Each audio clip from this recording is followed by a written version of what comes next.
Good evening. Good evening and welcome to the City of Farmers Branch Planning and Zoning Commission study session. At the beginning, I'd like to thank our commissioners for their service. In our study session agenda, first, item A1, discuss regular agenda items, which takes us to item C1. Consider approval of the January 12th, 2026 Planning and Zoning Commission meeting minutes and take appropriate action. Commissioners, any typos, errors, corrections? All right. With that, we will move to item C2, consider the request for a final plat approval of roadway in Metro Square subdivision lots 1R and 2 located at 11800 Ford Road and 11801 Metro Boulevard and take appropriate action. Thank you, Brett. All right. Thank you, Chair Raley and members of the Planning and Zoning Commission. Brett Mangum, lead planner with the Planning Department here at City Farmers Branch. I'll hold off on my presentation for this particular case. This is a plat. We see these every once in a while. They're ministerial in nature, so basically you have two options on this, either approve or deny. In order to deny, you have to have a qualifying reason. Staff has reviewed this and there are no issues that would disqualify it from being approved tonight. If it is not acted on within 30 days, it's automatically approved without the consent of the P&Z. So it is in your best interest to put your stamp of approval on it.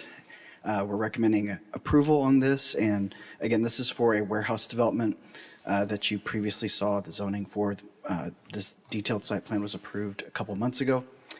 We'll have the applicant here if you have any questions for them. Thank you.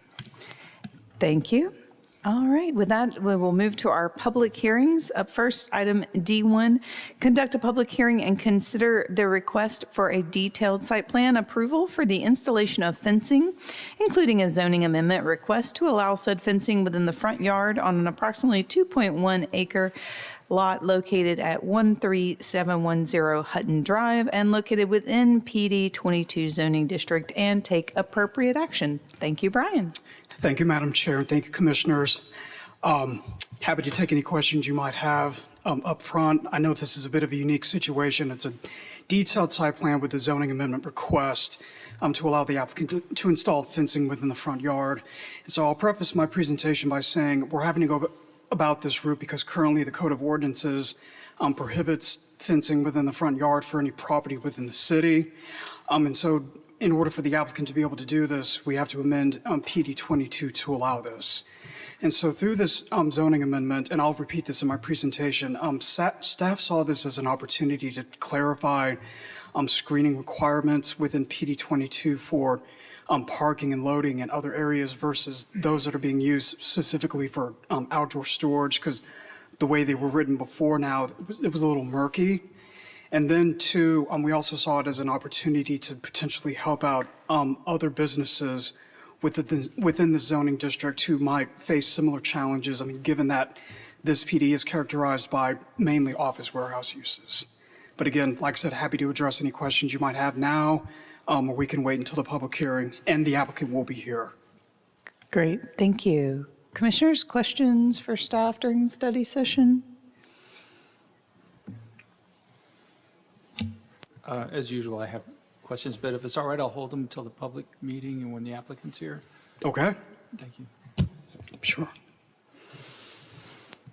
All right, thank you. With that, Thank you. we will move to item D2, conduct a public hearing, consider the request for a specific use permit for a gasoline service station and convenience store on approximately 1.48 acres located at 13601 Midway Road within PD 64 and take appropriate action. Thanks again, Brett. Thank you again, Chair Raley and members of the Zoning Commission. These two cases, 25 SU 10 and 26 ZA 01, they're companion cases. They were previously before you at the previous meeting. The applicant has indicated they would like to request a continuance again. This would be instead of today's meeting, they were wanting to go 2 meetings out, so March 9th, to give them a little more time to have dialogue with the neighboring property owners and the schools. We have had some late correspondence come in. We have had 2 letters in support and we have 3 in opposition now. Only one of the opposition letters is within the notification halo, so that's the only one that has any weight to it as far as potential council vote for a supermajority. But again, these are, we can go through the presentations if you like. I believe we do have some people that want to speak on these items tonight, so we can open the public hearing and consider the case, but the applicant will be requesting to table these for 1 month.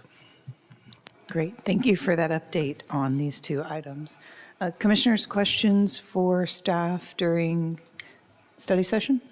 Yeah, I have a couple of questions that are all related about this. Has anything from the previous presentation or previous case related to this property changed substantially? Let's start with that.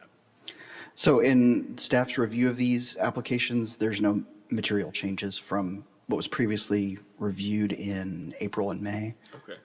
And has anything about the surrounding area changed? Base zoning, PDs, has anything? Not to my knowledge. Okay. So then the question I'm asking is, are we under any scrutiny considering that nothing has changed about this case and nothing has changed about the surrounding area to maintain a consistent recommendation on this? Just to give no, appearance of impropriety or being arbitrary? That's a good question. So every case stands on its own merits. The previous case has been a period of longer than 6 months. There's a 6-month holding period that they can't come back and apply for essentially the same application. So that time period has passed. We can't preclude somebody from filing an application again, so we do have to accept it and process it and bring it before you if that is the applicant's decision, which is what's happening in this instance. I believe last time when it was before P&Z in April, it was approved by a vote of 5-2 for recommendation of approval, and then 2 were in favor of denial. And then when it got to council is when it was formally denied. So a lot of the circumstances from the previous case have not changed. It's materially the same application. I can't speak as to why the applicant necessarily refiled the application, so I will leave that to them if they want to provide some extra detail or color on that.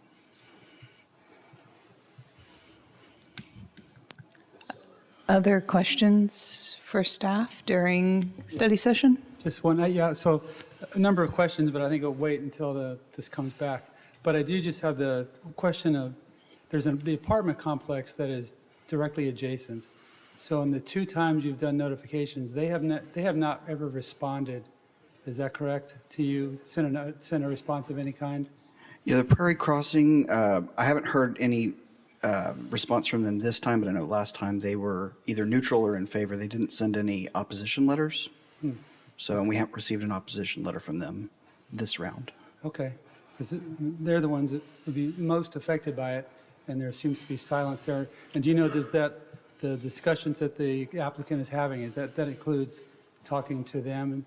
Do you know? Or because I think it was before, I think what happened last time when we had this, we received no notifications, and then by the time it got to city council, I think that 1 or 2 schools had responded, against. So they had information that we didn't have. And then I thought maybe I heard that the school retracted that. So is that now what the applicant is doing? They're going proactively and talking to each of these groups before coming? Yeah, as far as I know, that's part of their due diligence process in filing these applications. We have advised them as staff to have that dialogue with the neighbors early and often. Yep. So I will let them kind of, again, provide a little more detail as far as how often they've met or who they've met with. Okay, great. Thank you. Of course. Further questions for staff during study session before we get to, I know some people may be holding for public hearing. Okay, and I will include in that conversation item D3 because as you mentioned, they are in tandem. So then that takes us back to, again, item A2 to discuss agenda items for future Planning and Zoning Commission consideration. Commissioners, any items? Is there any sense of artificial intelligence in the planning field? Is Farmers Branch proactively looking at AI in any of its forms, whether positively or negatively, as it might affect the planning department? That's a good question. Staff will maybe put that on a future agenda item for discussion at study session. All right, I'm seeing affirmation for your request. All right, so with that, that concludes our study session meeting. It is presently 6:40, and we will come back at 7 for the regular meeting this evening. Thank you.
Good evening and welcome to the City of Farmers Branch Planning and Zoning Commission meeting. It is presently 7 p.m. Monday, February 9th, 2026. I'd like to begin this evening by thanking the commissioners for their service.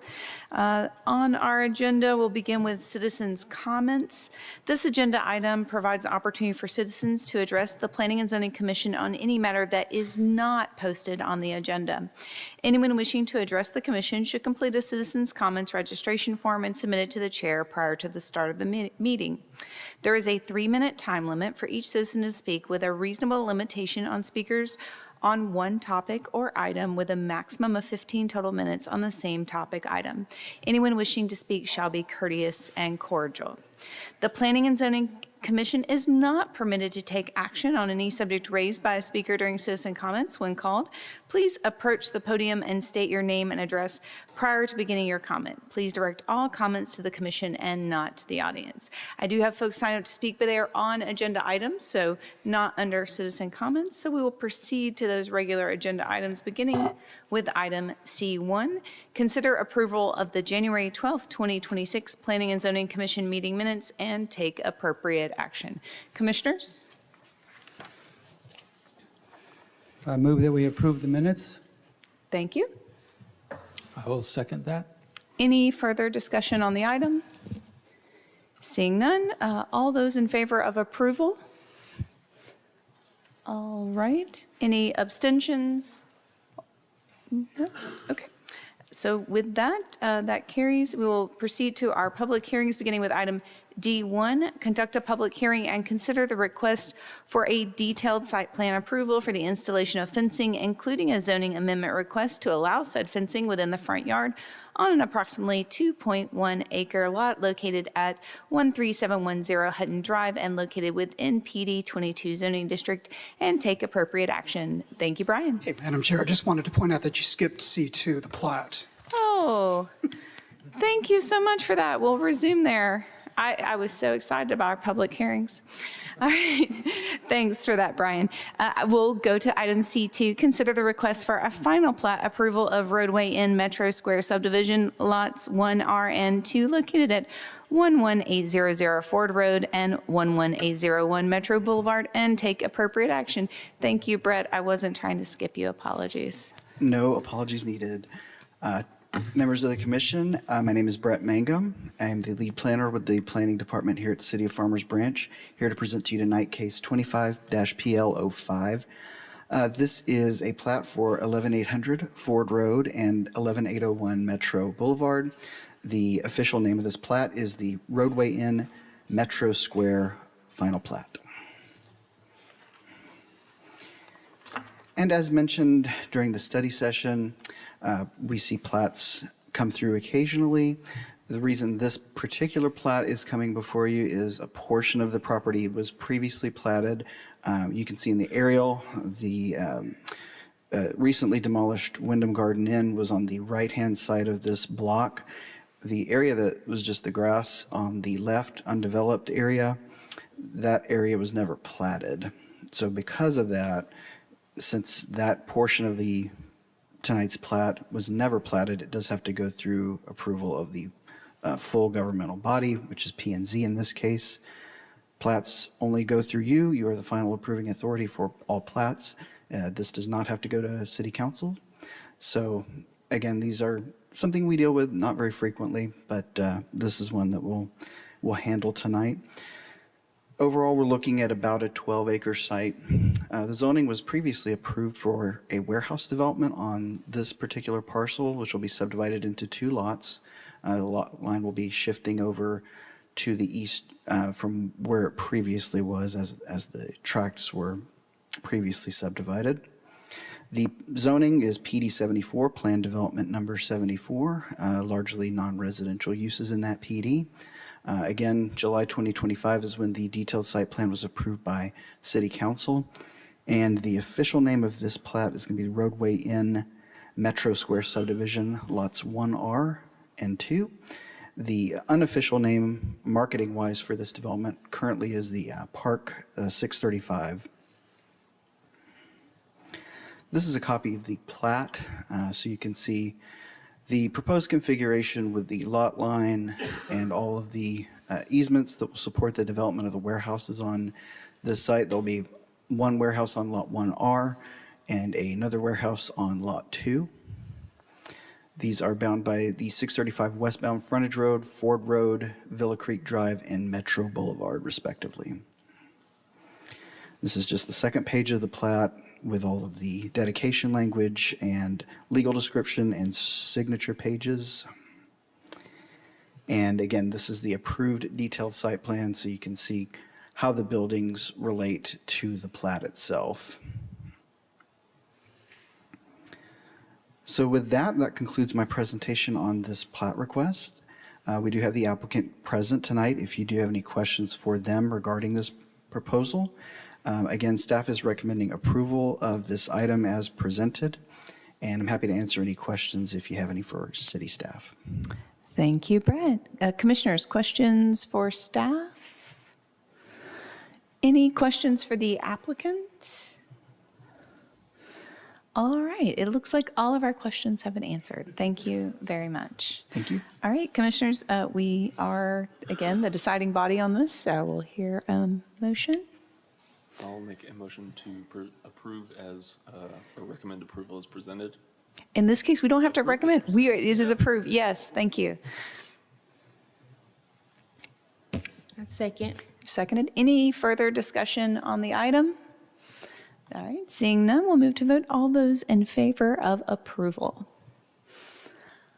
All right. Thank you very much. And this doesn't go to City Council. Thank you. All right, now we will hear our public hearing. Apologies for skipping ahead. Item D1, this is the zoning amendment request and detailed site plan for 13710 Hutton Drive, 2.1 acre lot in PD 22. Thank you, Brian. Appreciate it.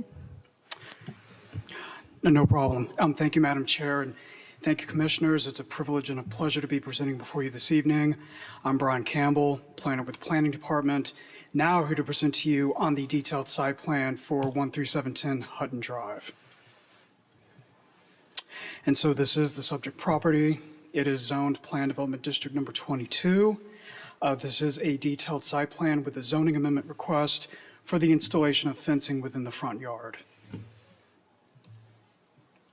And so the applicant is Tubsing, which offers a variety of services to a variety of clients regarding data centers, power distribution units, generators, and similar equipment. Currently, they operate an office warehouse operation out of the subject property, and with the warehouse space being used to store the equipment that they provide to the customers. And so given the sensitivity around this equipment and their overall business operations, the applicant deems it necessary to install security fencing within the front yard of the property. However, the Code of Ordinances currently prohibits the installation of fencing within the front yard for any property within the city. Therefore, an amendment to Plan Development District number 22 is required in order to allow them to do this. And so with this amendment, staff saw an opportunity, actually two opportunities. One, to help clarify screening requirements within PD 22 for parking and loading areas versus areas being used for outdoor storage, because currently the way they were written in the previous ordinance, it's a little murky. And then with the second opportunity, staff saw an opportunity to help out other businesses within the zoning district, if you will, that might require fencing within their front yards in the future, given that this PD is primarily characterized by office warehouse uses. And so given all that, the proposed fencing will measure 8 feet by 471 feet. Gates will be installed at either drive, located at Diplomat and Hutton Drive, both with those gates measuring 8 feet by 30 feet each. In addition to maintaining the existing landscaping on the property, the applicant is proposing to install additional landscaping on the property as illustrated here on the site plan in order to provide additional screening and to help beautify the area. And no other changes are proposed at this time. And so turning to the recommendations of the Farmers Branch 2045 plan, the Farmers Branch 2045 plan does designate the subject property and the surrounding area as industrial. With this land use designation, the plan does recommend a series of single-use industrial uses focused on employment, business, and industry. And so with that, the recommended land uses are office, research, industrial, manufacturing, warehousing, and distribution. And so given that the applicant's use is congruent with these existing, with these uses, as well as existing uses within the area, and given that the proposed fencing is ancillary to their business operations, the proposal is consistent with the plan. And I will also point out that their proposal also has the potential to enhance their business operations through providing an additional level of security. And so on January 29th, we did mail out 167 notification letters to all affected property owners within 300 feet of Plan Development District Number 22, given that this is a zoning amendment, in addition to mailing letters to both the Carrollton Farmers Branch and Dallas Independent School Districts. As of this evening, we actually received one letter in support of this request. And so this concludes my presentation. If you have any questions for me, I'm happy to take those. We do have the applicant here with us as well, if you have any questions for them. Otherwise, I thank you for your time this evening. Thank you. Thanks again, Brian. Questions first for staff. All right. Any idea what this would look like aesthetically from the street? It'll be a wrought iron fence, if that helps. Yeah, perfect. Mr. Campbell, a couple of questions. Is this the only property in PD 22? How many properties are in PD 22? I would say off the top of my head, roughly, it's somewhere in the neighborhood between 150 and 130, I want to say, because and I can pull up the zoning map. If you'll bear with me just a moment, if that would help give you a visual.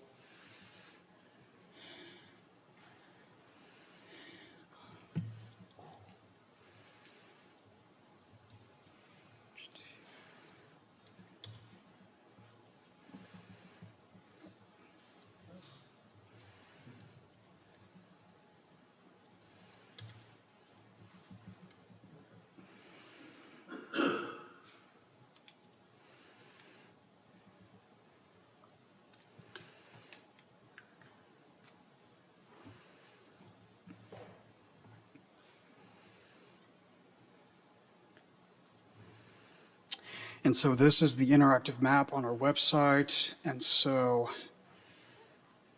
let me zoom in. So Plan Development District Number 22 is all of these properties in this swath right here, as well as there's a swath of properties to the south down here. So it's a fairly sizable PD. And is the action taken tonight, is it applicable to the entire PD 22, or is it site-specific to 13710 Hutton? It would be applicable to all of PD 22. And the zoning amendment, is it broad in terms of just fencing, or would it require wrought iron fencing like this applicant is proposing? So it is just for the fencing, but if this were approved, anybody that wanted to do fencing in the front yard, yes, it would have to be wrought iron. It would. It would have to be, yes, sir. Okay. And so if this action's accepted, or if the action that's on the table, if accepted by City Council, I presume then anybody in PD 22 could fence their front yard without having to come back to P&Z or to City Council? Correct. All right, I just wanted clarification on those points. Thank you. No problem. Further questions for staff?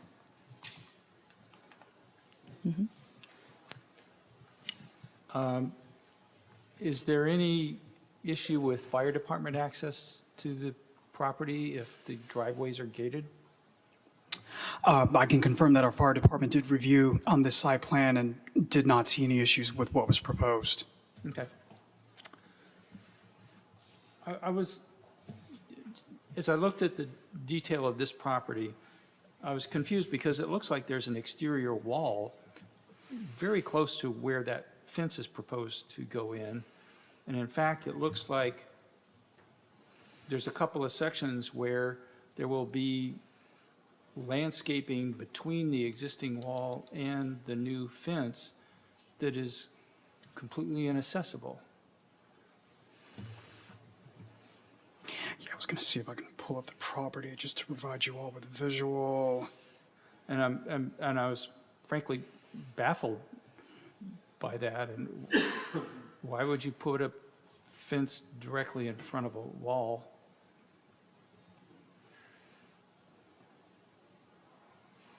You know, are they going to And I tear the believe wall we were- down? We were You we can were see it- talking along this side of the property. No, to the south of it. You can see the wall against the, at the edge of the parking lot on the southeast edge. No, don't zoom in anymore. Move your cursor to the right. That line right at the edge of the parking, that's a wall. But they're going to put a fence right in front of it. I'm puzzled by that. I would defer this to the applicant, but I mean, it's my understanding that that wall is going to come down. Okay, there was nothing in the documentation we saw about demolition as part of this project. So, there was I'll also, defer that to the applicant. and usually if you're doing a fence where no fence was, some irrigation changes might be needed as well. So there was no mention of anything like that. And my other question is, the perceived need for security fencing, have they had security issues up to this point, or is it just general concern? They have had some issues. I will let the applicant address the specifics, but yes, they have had some issues.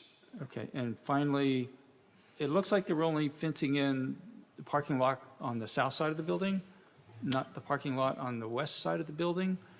And so I'm confused as to how a fence around part of a building provides enhanced security.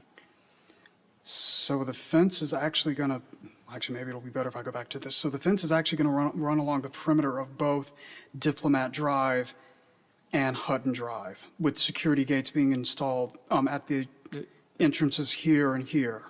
It looked like the entrance, those parking spots directly against the building were not in the fence on the diagram that you showed us. Which spaces?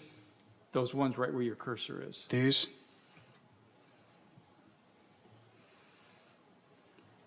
Let me go back to this. So, yeah, if you zoom in on that picture, the red line is where the fence goes, right? And it stops, and it only encloses the parking on the south side. So I'm just puzzled. Understood. I will defer that to the applicant as well. Further questions for staff?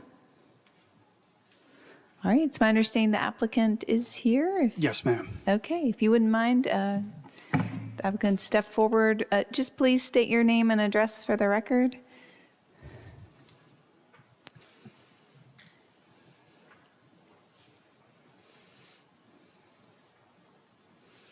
Thank you, Madam Chairwoman. Greg Boss. I'm with Tubasing.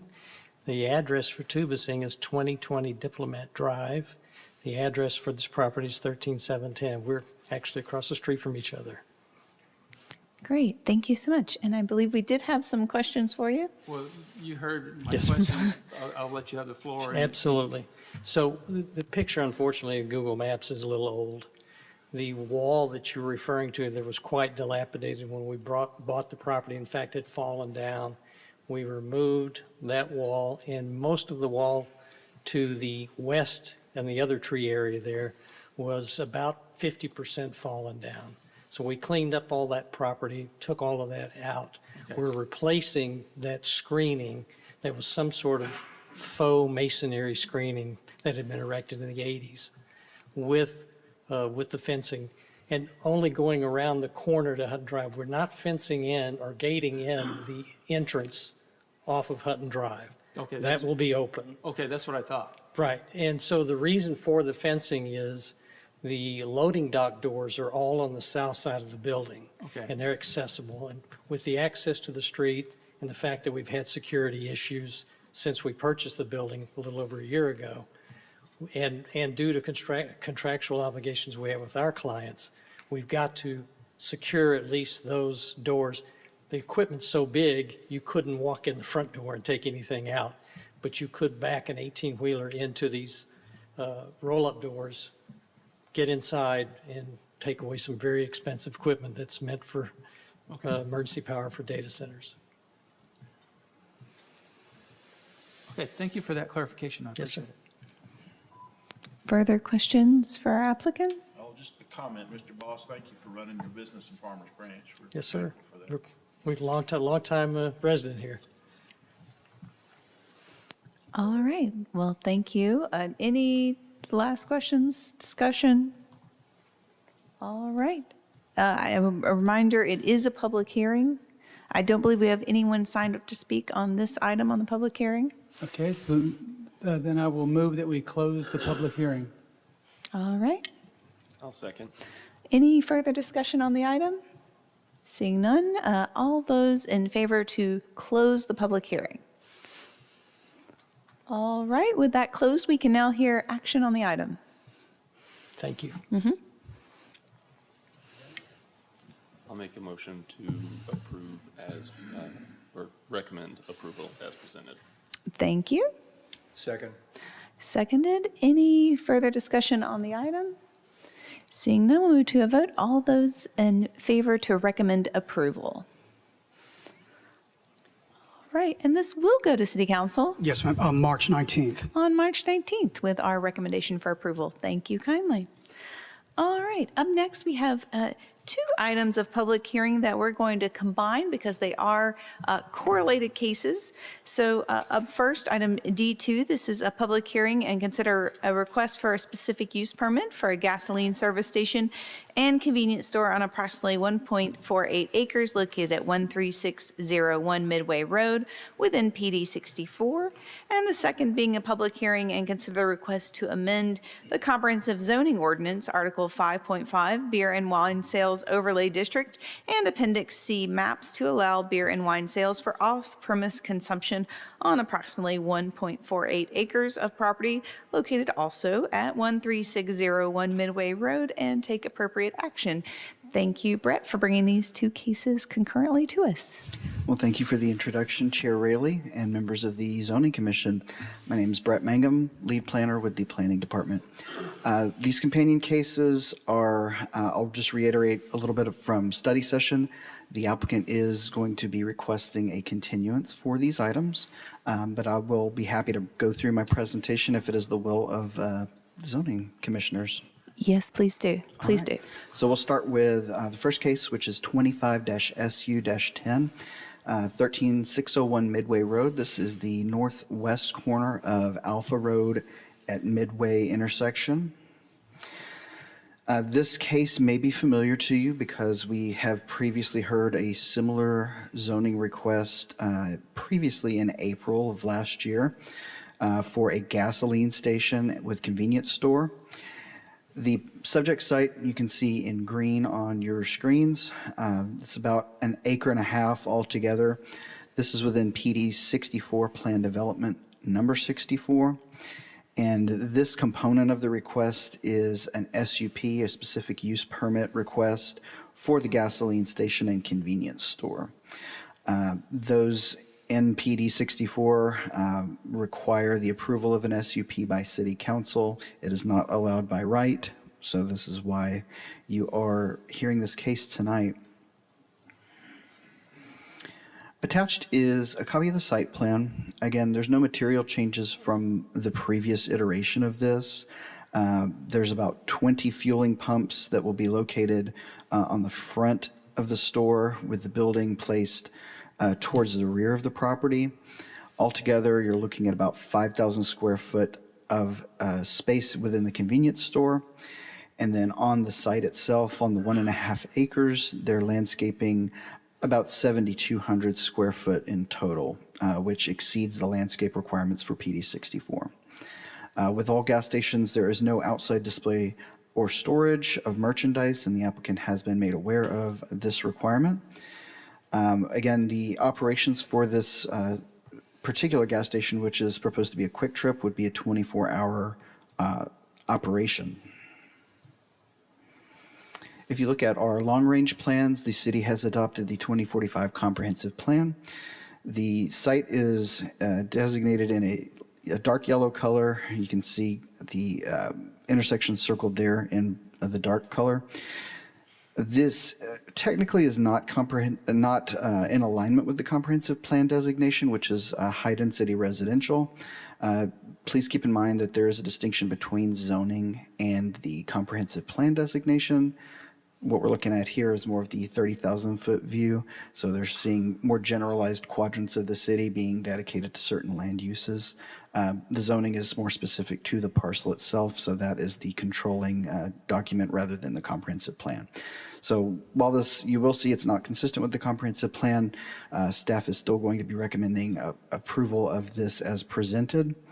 We do feel that it's compatible with the surrounding uses of the site, and the small nature of the parcel, 1.5 acres, makes it difficult to develop for anything any more substantial as far as like mixed use or dense residential. We have sent out notices to property owners notifying them of tonight's hearing. We sent out 10 to surrounding owners, including both school districts. As of tonight, we have received 2 letters of support and 3 letters of opposition. One of the opposition letters is from within the notification halo area, which is within 200 feet. It's one of the neighboring properties adjacent to the north. The other 2 are outside of both the 200-foot buffer, which is what the threshold is for potentially triggering a supermajority vote at council, and it's also outside of the 300-foot courtesy notice buffer that we have increased per council's decision last year. So that concludes that particular case. I'll pull up the other companion case as well. All of the While you're doing that, can I just get a clarification? So the applicant has requested continuance. In our lingo, does that mean that we're asked to table it? Do we need to take an affirmative action to table it? Is that how that works? And that we could go forward and still, if we chose, we could still go forward and either vote on yes or no, right? Because it's on the docket, but they've requested us to table it. Is that accurate? And my understanding, because it's a public hearing, that continuance language is that the public hearing would remain open and continue at that later date. So my understanding is that's the difference of the continuance language as opposed to tabling per se. Okay, thank you. Of course, looks like we're all in agreement there. So the sister case to this, 26ZA01, this is regarding the potential sales of beer and wine, or expanding our beer and wine overlay district to encompass this particular site. This would allow for package sales of just beer and wine for off-premise consumption only, so it does not include liquor. Again, these go together, so we're probably going to entertain the continuance tonight, but at the time when this does come before you for action, if one case does get a certain vote, if it gets approved, the other one will need to go in tandem. So if one case gets denied, the other one will need to be denied as well. This is just a map showing the specific designations where off-premise beer and wine sales are currently allowed in Farmers Branch. This would have the effect of creating the 11th zone. So you see it up there marked as Zone 11 for just that particular lot in question. It wouldn't expand the right to do it in any other place in the city where it's not already allowed. One thing we do always like to point out when you're expanding entitlements for alcohol sales is they are permanent. Once they are approved, they cannot be withdrawn or taken back per state law. Same comprehensive plan recommendations here. The property notices, we did actually renotice both of these cases. Even though it was tabled last time, it wasn't a requirement, but we did so just out of so the public was more aware of this case. So we sent out a second round of notices to property owners within 300 feet of the site, and it's the same responses. 2 letters have been sent in favor of this request, and we have 3 in opposition currently. I'm anticipating we'll probably get more in the meantime between now and when this case is heard again, so we'll give you an update as soon as those come in. So that will conclude my presentation. We do have Laura Lee Gunn and Dallas Cothram here representing the applicant in this particular case, and they are happy to answer any questions. Again, they're likely to be requesting a tabling to March 9th, which would not be the following meeting, but it's 2 meetings out from now. So when you make any motion, just please specify the date of March 9th. That will save us from having to potentially send out the notifications a 3rd time, which would save the city some money. Understood. Any questions for staff? Firstly, just one question clarification, because this always comes up. It's my understanding that were this to be allowed, the alcohol and beer sales, wine and beer sales in this region, this entity would still be required to adhere to all the TABC regulations, et cetera. We don't, that's a separate situation, correct? That's correct. Okay, thank you. Yeah, go ahead. Just a couple questions. To the west of the proposed location, behind there is either apartments or townhomes, correct? Yes, Prairie Crossing, it's a multifamily complex directly to the west, and then on the other side of Sigma Boulevard, there's townhome residential. Okay. Those are single family. In the case of both the apartment and the townhomes, have all the residents been notified, and have you gotten any kind of feedback from them? Not that I'm aware of at this point. The single family townhomes I mentioned they're outside of the halo by quite a bit. If I had to guess, they're probably over 1,000 feet from the subject site, so they're not going to be sent a notification. Sure. Prairie Crossing multifamily, that is within the halo, and we send it to the property owner of record. So if they want to distribute it to the residents, that's up to them, but we don't notify individually for apartment complexes. Okay, so the residents won't find out until, Further questions for staff?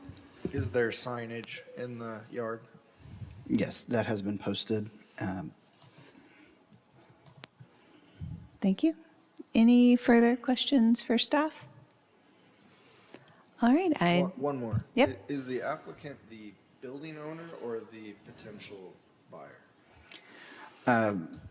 I don't want to confuse the facts. The applicant, it's my understanding that the applicant is representing the property owner, which is not Quick Trip. Quick Trip is a separate entity from the property owner and the applicant in this case. So they have it structured to where if this rezoning is approved, then Quick Trip would move to formally purchase the property, but they're not the property owners as of currently.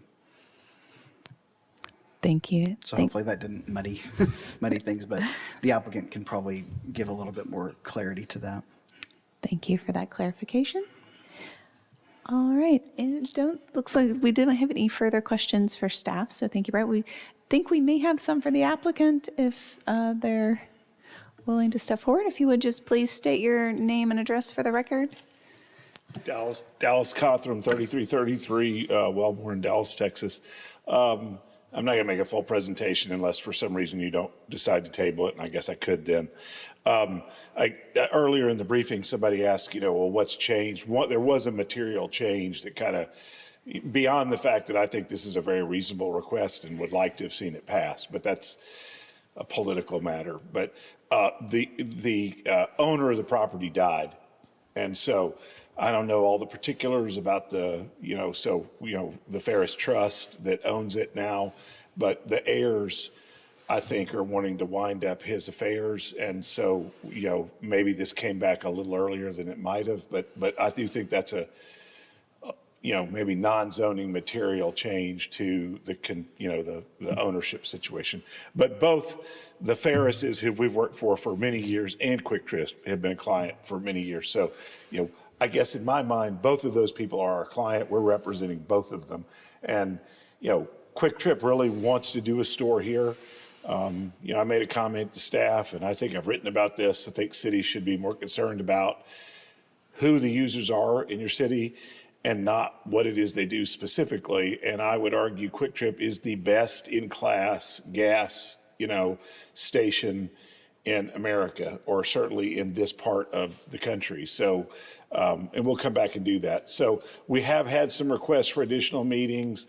The multifamily people did send in a notice in favor last time. We believe they will do so again this time. There's been no change, and we've had online meetings. They're out-of-state owners, but we believe the multifamily is in favor. There's been a property owner in the Strip shopping center. Well, I don't know. It's beauty parlor and a gym and boxing place in that shopping center. Had somebody reach out, and we had a good meeting with them, and he told me he and his business partner were in favor. So as people have either seen the sign or, I mean, we've got a website that we've had up about this. We occasionally have gotten some people interested. So we have some additional meetings with people. Plus, we want to continue to engage with the school. I don't know if that'll change their mind. It may or may not, but it never hurts to listen to people, and giving a month, you know, we'd ask that. And then we're going to withdraw our request to have a larger sign. We'll just stick with whatever code would allow us to have on the sign, which may not be what they have at every other store, but Quick Trip feels confident they can make it work. So we'll get with staff and and change that paperwork to make sure that happens. So, here to answer any other questions. Thank you. Questions for the applicant? Yeah, so the primary reason you're asking for the continuance is to do more discussions with people as far as support. That you're still, nothing will change with the presentation. You're just kind of doing a little bit more groundwork. I mean, I hope they'll be in favor, but even if they're not, I feel like I have a sort of industry duty to have meetings with whoever wants to have them. So, and in fact, some of them reached out. I don't know. I don't think at this point they're opposed, but if people ask for a meeting, I think, just as a business, is how we've made it 45 years. We got to keep going to the well. We want to have those meetings. I know there are other multifamily, one of which has reached out to me that's about to open on Midway. I represented them. I feel pretty good about it, but they had questions too. And so I want to talk to them and, show them what we're doing. I mean, they have a pretty good idea what Quick Trip is, but still out of courtesy. So, with some of those things we might have wrapped up, but we lost a week of work. I don't know if you did, but I did. And I had a high school junior at home with me. So, it wasn't great. And then kind of follow up. So this did come through before. Yes. P&Z recommended approval. Yes. City council rejected. So I think from citizens looking at it, it's like, and it hasn't really changed. So what's going on? We've already been through this, and we already turned it down. So I'm wondering, have you had discussions with the city council? Is that something you're just going to go there and hope that they've changed their mind? Well, there have been some changes in who's on the council. And, the P in planning stands for politics. And, my dad had a great line, he passed away last year, but he did, I don't know, 1,000 zoning cases, maybe more. Pay your money, take your chances is what he would say. And so we, in this city, we have a right to refile. We've exercised that right. I do think in this instance, the fact that our original property owner died and that his children, want to, this is settling up their estate, and that did push things along some. But at this point, this is the game on the schedule as the Plan Commission. I'll worry about the council when we get there. And I'd like to think with maybe some more meetings, maybe the school, maybe there's some things we could do to ameliorate some of their concerns. Maybe not, but if not, we'll have had a meeting, and that's the process. So hopefully that answers the question. I mean, but no, nothing. I mean, the other thing is, I guess, that hadn't changed is, the banks continue to have to pay rent. They would love for this to happen. And there have not been other users interested in this other than car washes that we also represent. And we got a pretty good indicator from staff and elected officials that this is a much better use than a car wash. So, we made because of the fact we knew we had lost when we were aware the owners needed to do something here and the bank wanted to do something, we worked with brokers to try and, who all possibly would be interested in the site. We did we talked to lots of people. Just wasn't a lot of interest, really. I mean, it's too big for a few people, but it's really just not a large site. This is, and I mean, this is a neighborhood service use, I believe, and there's not gas really right in this kind of micro area. So Quick Trip was still interested, and that's where we ended up. Oh, okay, thank you. Thank you. Further questions for our applicant? Thank you. Appreciate you very guys, much. as always. Dallas, has the Yeah. bank been able to sublet it? Yeah, they have a tenant that is there that does some kind of nice work with autistic kids. I don't know all the particulars. I don't think there's really a lot of rent changing hands. I feel like this is sort of community service based, and I was told they're on a short-term lease. They're just, I mean, in many cases, it's better to have somebody in a building than no one in a building. So that's not a complication here, and certainly we don't have final civil plans and construction drawings and those kind of things. So, the bank just wanted somebody in there. I think they had some relationship with this person, and they're aware of what's going on. The seller has told me. Good question. Thank you. All right, thanks again. Thank you. Always good to see you guys. This is a public meeting, and we do have several folks signed up to speak. I'm just going to read these out in the order that I received them so that folks can have their opportunity to speak. Just a quick reminder that for each person when I call you up, just to please state your name and address for the record, and you'll have 3 minutes of time available to you. The first being Steve Flins.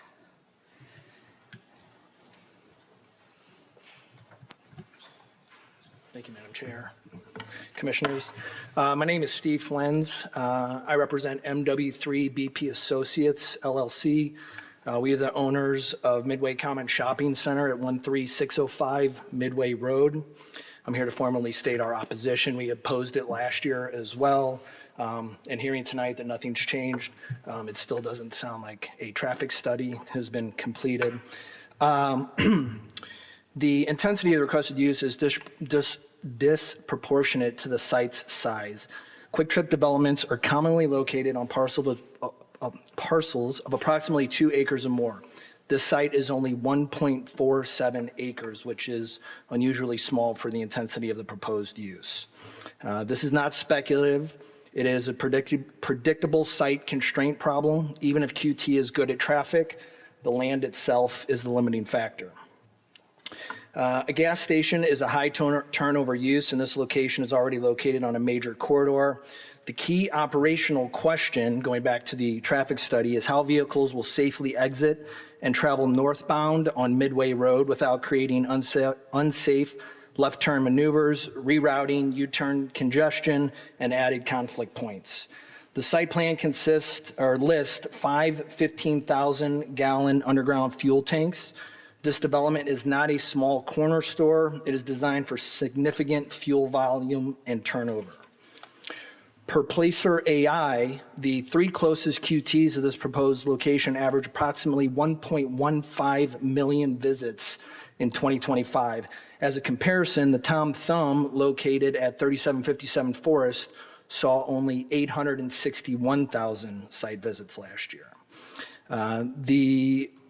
The proposed Quick Trip conflicts with the long-range vision and land use restrictions in both the East Side Comprehensive Plan as well as the 2045 Comprehensive Plan. A 20-pump gas station on a 1.47 acre tract is an auto-intensive use that will generate traffic, stacking, driveway conflicts, lighting, and delivery truck impacts that are inconsistent with that vision and compatibility policy. The development would create a long-term land use constraint that would be difficult to reverse or redevelop into mixed use later. This development also violates recorded declaration of covenants, restrictions, and easements governing Prairie Crossing that states that parcel should only be used for the operation of a first-class retail shopping center. A Quick Trip is not shopping center retail, it's an automotive-oriented fuel sales facility. The current tenant of this building is the early intervention provider of individualized therapy for children with autism, which does benefit the local community. Thank you for your time. Thank you. Thank you. Next, if we could please hear from Mr. Christopher Bowers.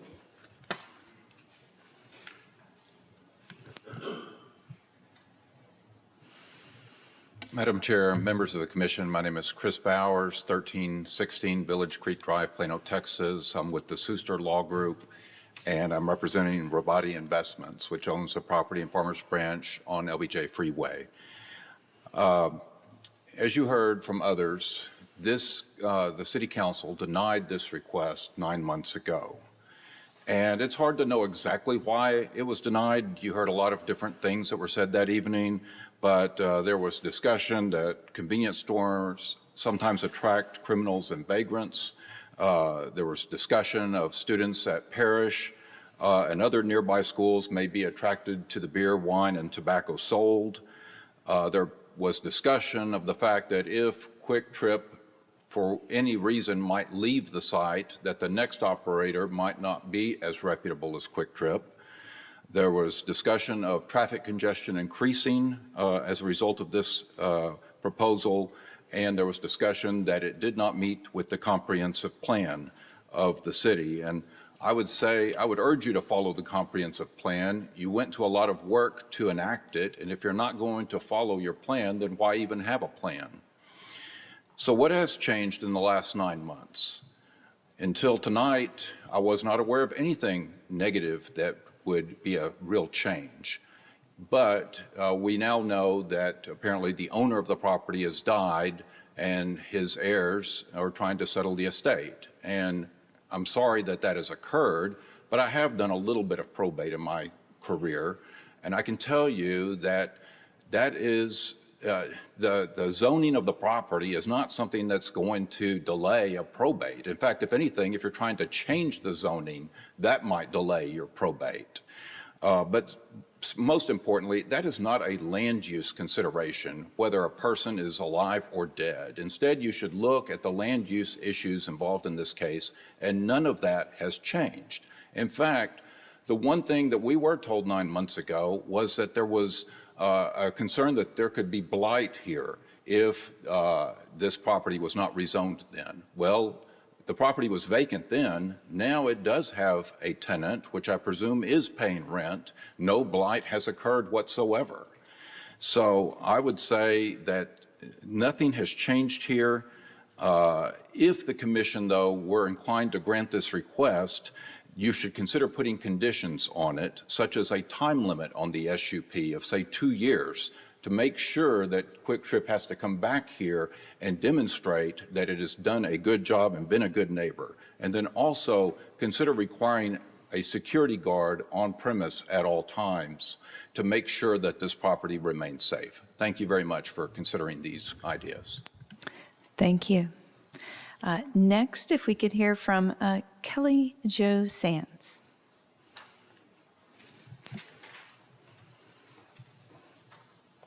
Hello there.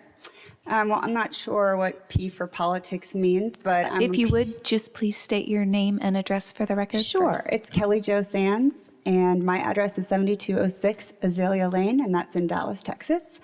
I'm not a resident of Farmers Branch, but I do spend a significant amount of time here. As I mentioned, P for parent is in my case.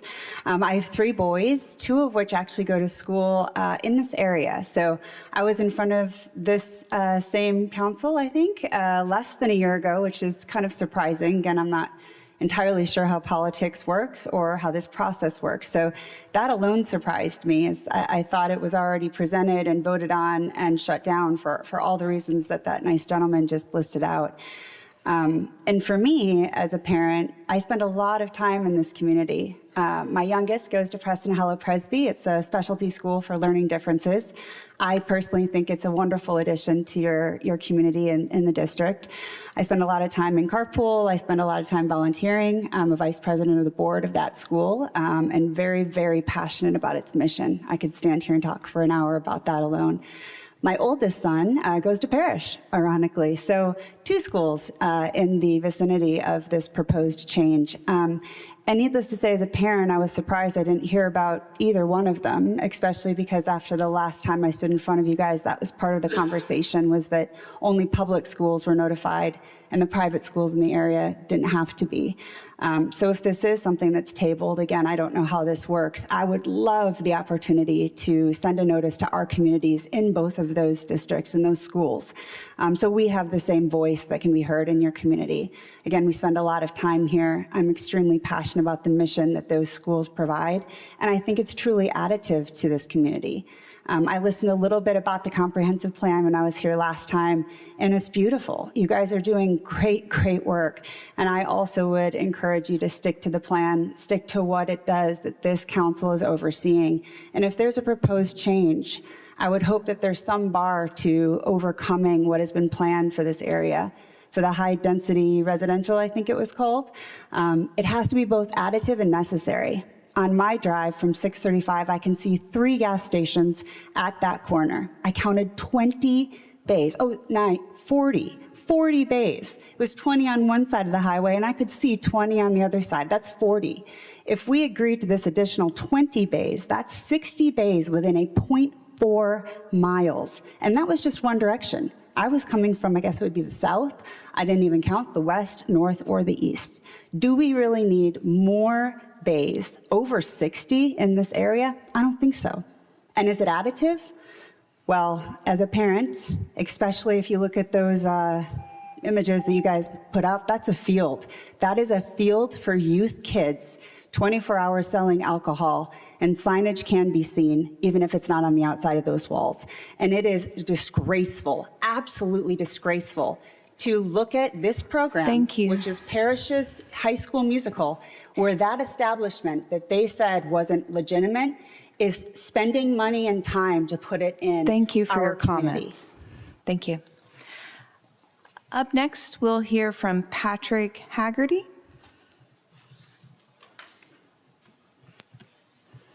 Good evening. Thank you very much for allowing me to speak.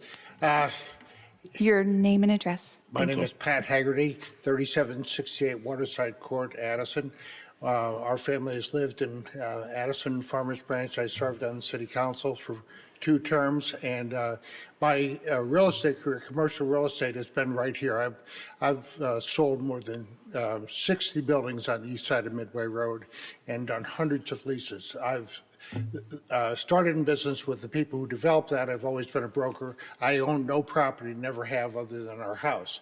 But it was always ahead of its time with deed restrictions, setbacks, landscaping. Even after those deed restrictions expired, those properties are still kept up. Most of the properties there, Gamma, Neutron, Omega, Proton, they're owner occupied. Thanks to the Farmers Branch Police, it's the safest area. It's the only thing that's patrolled 24 hours. And as I said, I'm known for that area. I've loved it. And serving on the council, I'm still serving Farmers Branch on various committees. But the thing that is unbelievable about this, a decision by the council, you talk about Supreme Court precedent. This has been turned down. Yeah, politics. I mean, that doesn't sound right to me. And I really took offense to that because I respect people on the council and on this committee. I drove that area. At the last meeting, they don't talk about the fact that's a private road.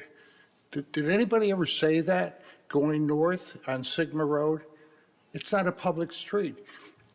You go behind the retail, you have to take a left through a apartment parking lot, not a public street, a parking lot with fire lane. Then you get into the midst of all the traffic coming out from Parrish. They had 2 police out there directing traffic, and it was still a mess. You go north, the kids are crossing to go over to play lacrosse or different things. There's absolutely no consideration to that school or to the safety, not to mention the alcohol. I mean, Farmers Branch has a long history of not giving away alcohol. As was stated earlier, once you give an alcohol permit, it stays with the land, and other uses can come in and adapt it to whatever they do. So this is a very serious situation. And in fact, I was called by someone, with the city, I won't say exactly what, but they indicated like 1,000 square foot buffer area. I mean, for alcohol in the school of all those kids, there's something wrong. I think you need to turn it down with prejudice so we're not back in 6 months. There's another election coming up, and are they thinking they're going to get the additional votes then? Thank you. Thank you. And finally, we'll hear from Joe Dingman.